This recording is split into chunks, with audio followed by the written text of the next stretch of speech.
On February 3, 1948, Rosa Lee Ingram, a black woman, and two of her children, Wallace, 17, and Sammy Lee, 14, were convicted by an all-white jury in a one-day trial in Ellaville, Georgia.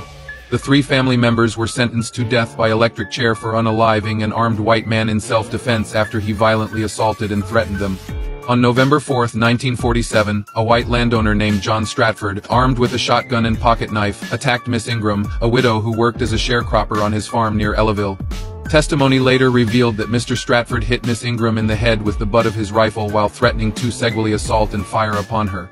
Miss Ingram's sons rushed to their mother's aid when they heard her screaming as she was being attacked. In her defense, one son struck Mr. Stratford with a farm tool, unaliving him.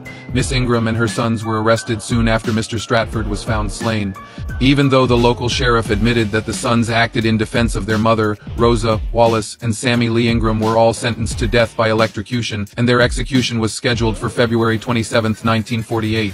Though Wallace and Sammy Lee were both minors, they were eligible for execution under the law at the time. The U.S. Supreme Court did not ban the execution of children until 2005. After a post-trial motion and pressure from civil rights activists, the trial judge changed the Ingram sentences to life imprisonment. Then in July 1948, the Georgia Supreme Court affirmed their convictions and life sentences.